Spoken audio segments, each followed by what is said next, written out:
Good evening, everyone. I've been out all day. Lily, I can imagine, has been at her door for a little while.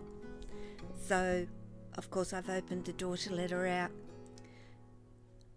I've talked about in my previous video not wanting to have big snakes and that will bite you. So how do we go about preventing it? And that is really socializing and getting your snake very used to you when they are little ones. I think the little ones, even though they may be quite more prone to being fearful of you, they very quickly learn that you are not somebody to actually fear, and they will learn very quickly that you are not. Now if you get I know, Lily, I've got the camera on, sweetie. But if you get a big snake such as Lily, or a much older snake, now generally they will calm down. People say that they will calm down, and I do believe with maturity they do very much calm down. But that's no guarantee, and calming down is one thing, but accepting you doing things with them is a completely other thing altogether. So if you think that just because they're going to calm down, and they may calm down to the degree that they're quite willing to accept you going into their enclosure, actually picking them up, but it's more of not about the relationship and that friendship and that complete trust they have with you. It's about, I can handle this now. I'm a much bigger snake and I can handle this. But you take the risk of, if you didn't socialize young, you will be taking a risk of possibly having a snake that is extremely defensive all of its life. And some snakes can be extremely just mean as well. And how do we prevent it? Well, first of all, you have to allow that snake to get to know you. And to do that in a safe way is not to encroach in too much of their space. It's more about, Lily, where are you going? Where might you be going? Hey? It's more about being close to them, but allowing them to see you, to watch you, to see what you're doing and what you're up to, and not about you so much worrying about them. Let them be inquisitive to you. So if that means, and you can't do that in a tub, you can, but you kind of can't. Okay, I see you. Are you going to head over in this direction tonight? So this is why I get sidetracked, because I notice, I'm just watching her and what she's actually getting up to, and what decisions she might make tonight, whether that's to go to the hangout spot or up over Amaya's enclosure and in that direction. I found her actually on the kitchen table yesterday, so she'd gone all the way over there but come down on the kitchen table.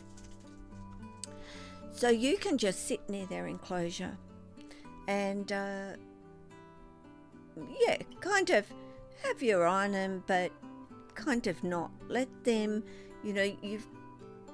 you need to let them know that you are there, but that you are not asking anything of them, and watch them become curious about you outside of their enclosure.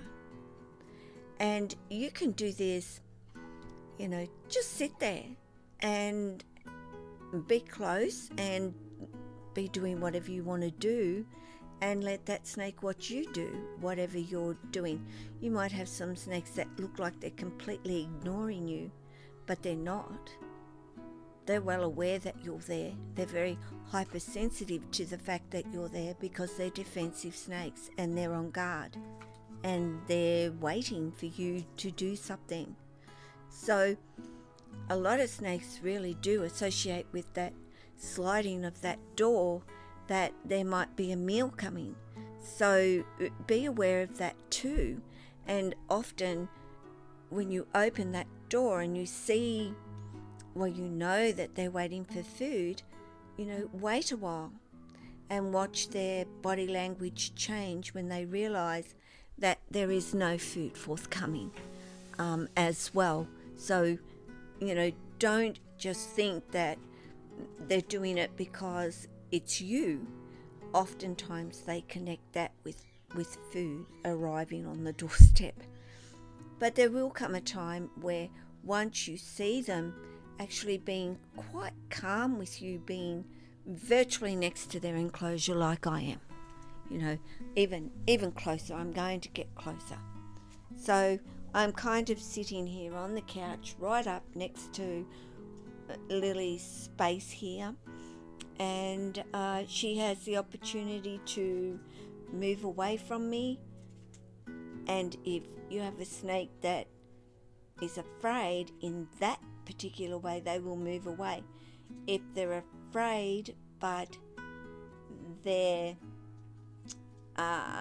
very confident in being able to defend themselves, I guess you can say, and they're willing to sit there and just wait for you to put your hand in or whatever and bite you, they don't back down. In other words, they're willing to stay and fight, not flight.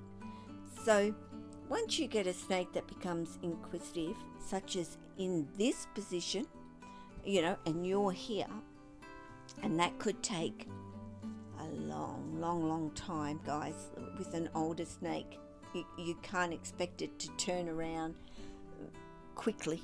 It won't. So you need to be patient and tolerant. But once you get to that point and you can open the door and be sitting there like I am, well, you can't see me, but I'm just sort of hanging here and sitting right next to Lily. And once you get a snake that is just sitting there like Lily is and is not showing any defensiveness, then you know you're making good headway with that snake. And you continue to do that. Keep the door open, sit next to the door and wait. And you keep opening that door. You keep letting them have the opportunity to come further out or to stay in there. It doesn't, so long as they're not being defensive and looking. We all know what a snake looks like. They stiffen, they go back with their neck and their head, and you know that they are willing to bite you. So you sit here very calmly and talk gently, softly. Talk gently, talk softly. Let them hear your voice. And if you are calm, they will be calm as well. And this could take you a year to develop a trust to where that snake will let you open that door and not go into defensive mode or I'm going to bite you mode. It could be a whole long year and that snake still has not gone past here. But you can open the door and they're not concerned about you. And then, of course, you know that the next step that you're waiting for is for them to come out all by themselves. And that might mean you moving away. You standing 4-5 feet away, or sitting there on a chair 4-5 feet away, so that they've got this space and the availability to come out without you being too close to them. And let them do that. And then have something available so that they can go back in without you necessarily interfering with them too much. I'm not saying don't touch them when you need to put them home, but once they've come out and they've realised that they're not going to be hurt, you've made it. And then after they've done that for quite some time, and you just being there and being around them and letting them do like Lily is, you could say, you could start handling them and have little fear of them biting you, because they have learned that this place is safe, this person is safe. I don't get harmed by this person at all. In actual fact, it's lovely coming out. I like coming out of my enclosure. There's no pressure, there's no stress on me, there's nothing. I've just been allowed to take my time. And if you can do that with an older snake, because you really want to get them out of that fear, you can do it. And that snake will lose that fear.